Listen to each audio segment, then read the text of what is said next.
മഴയ്ക്ക് ശേഷം വരുന്ന വെയിൽ. തൃശൂരിലെ ഒരു പഴയ വീട്ടിലെ മുറ്റത്ത് ഓരോ വൈകുന്നേരവും ഒരു പെൺകുട്ടി മഴ നോക്കിയിരിക്കാറുണ്ടായിരുന്നു. അവളുടെ പേര് കീർത്തന. ജീവിതത്തിലൊരിക്കൽ പ്രണയം നഷ്ടപ്പെട്ടവൾ. അതിനുശേഷം അവൾക്ക് മഴ ഇഷ്ടമായി. കാരണം മഴ പെയ്യുമ്പോൾ ആരും അവളുടെ കണ്ണുനീർ തിരിച്ചറിയില്ല. അടുത്ത വീട്ടിലേക്ക് പുതിയൊരു കുടുംബം താമസം മാറി.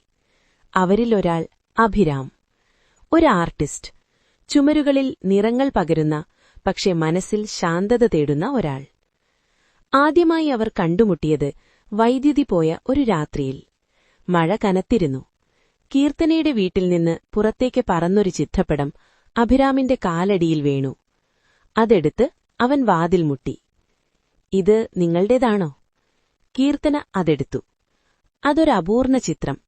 മഴയിൽ നിൽക്കുന്ന ഒരു പെൺകുട്ടി. പക്ഷേ അവളുടെ അരികിൽ ആരുമില്ല. "അവൾ ഒറ്റയ്ക്കാണോ?" അഭിരാം ചോദിച്ചു. "അതെ," കീർത്തന മറുപടി നൽകി. "അവൾക്കൊരാൾ ഉണ്ടായിരുന്നു, പക്ഷെ അവൻ പോയി." അഭിരാം മൃദുവായി പറഞ്ഞു. "അപ്പോൾ അവളുടെ കഥ ഇനിയും പൂർത്തിയായിട്ടില്ല." ആ വാക്കുകൾ അവളുടെ മനസ്സിൽ ഒരു ചെറിയ വെളിച്ചം തെളിച്ചു. അടുത്ത ദിവസങ്ങളിൽ അഭിരാം അവളുടെ വീട്ടുമുറ്റത്ത് ചിത്രങ്ങൾ വരയ്ക്കാൻ തുടങ്ങി. കീർത്തന മഴ നോക്കിക്കൊണ്ടിരിക്കും. അവൻ നിറങ്ങൾ ചേർക്കും. ഒരു ദിവസം അവൻ അതേ അപൂർണ ചിത്രപടം തിരിച്ചുകൊടുത്തു. ഇപ്പോൾ ആ പെൺകുട്ടിയുടെ അരികിൽ ഒരാൾ കൂടിയുണ്ടായിരുന്നു. കുട പിടിച്ചു നിൽക്കുന്ന ഒരാൾ. "നീ എന്തിനാണിത് വരച്ചത്?" കീർത്തന ചോദിച്ചു. "കാരണം മഴയ്ക്ക് ശേഷം എപ്പോഴും വെയിൽ വരും," അഭിരാം പറഞ്ഞു. "പക്ഷെ ചിലപ്പോൾ ആ വെയിൽ ഒരാളായി വരും." കീർത്തനയുടെ കണ്ണുകൾ നിറഞ്ഞു. "എനിക്ക് വീണ്ടും വിശ്വസിക്കാൻ പേടിയുണ്ട്," അവൾ തുറന്നു പറഞ്ഞു. അഭിരാം അടുത്തേക്ക് വന്നു. "ഞാൻ നിന്റെ പഴയ മഴയെ മായ്ക്കാൻ വന്നതല്ല, പക്ഷേ നിന്റെ പുതിയ വെയിലാകാൻ വന്നതാണ്." കാലം കടന്നു. മഴ കുറയുകയും മുറ്റത്ത് സൂര്യപ്രകാശം നിറയുകയും ചെയ്തു. ഒരു രാവിലെ കീർത്തന അതേ ചിത്രപടം ചുമരിൽ തൂക്കി. അവൾ ചിരിച്ചു.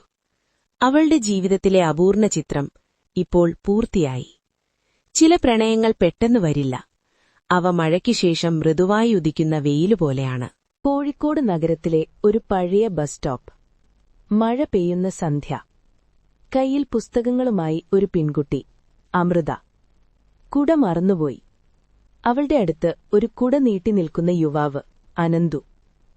"കൂടെ നിൽക്കാമോ?" അവൻ ചോദിച്ചു.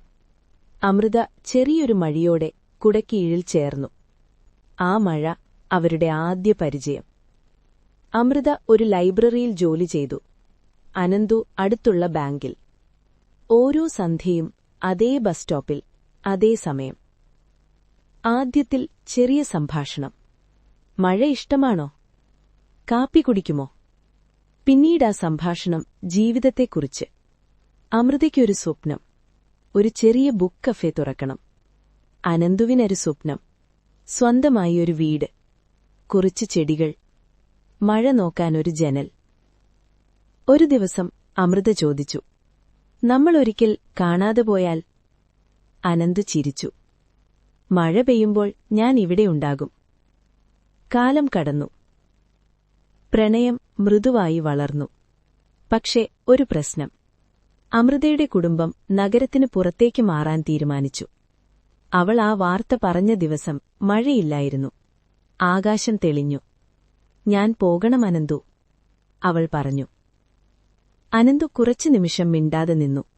പിന്നെ പറഞ്ഞു, "നീ സ്വപ്നം വിട്ടുകളയരുത്." പോകുന്ന ദിവസം ബസ് സ്റ്റോപ്പിൽ മഴ തുടങ്ങി. അമൃതയുടെ കണ്ണുകൾ നിറഞ്ഞു. "നീ മറക്കുമോ?" അനന്തു കൈ പിടിച്ചു. "മഴയെ ഞാൻ മറക്കില്ല. അതിൽ നിന്റെ പേരെഴുതിയിട്ടുണ്ട്." വർഷങ്ങൾ കടന്നു. ഒരു ചെറിയ ബുക്ക് കഫേ കോഴിക്കോട് നഗരത്തിൽ തുറന്നു. പേര് "മഴയിൽ നിന്റെ പേര്." ഉദ്ഘാടന ദിവസം ആദ്യമായി അകത്ത് കടന്നത് അനന്തു. കയ്യിലൊരു കുട, ചിരിച്ചുകൊണ്ട്. "ഞാൻ പറഞ്ഞില്ലേ, മഴ പെയ്യുമ്പോൾ ഞാൻ ഇവിടെയുണ്ടാകും." അമൃത ചിരിച്ചു. കണ്ണുനീർ മഴത്തുള്ളികളിൽ കലർന്നു. മഴ. സന്ദേശം. സത്യമായ പ്രണയം വലിയ വാക്കുകളിലല്ല, കാത്തിരിപ്പിലാണ്.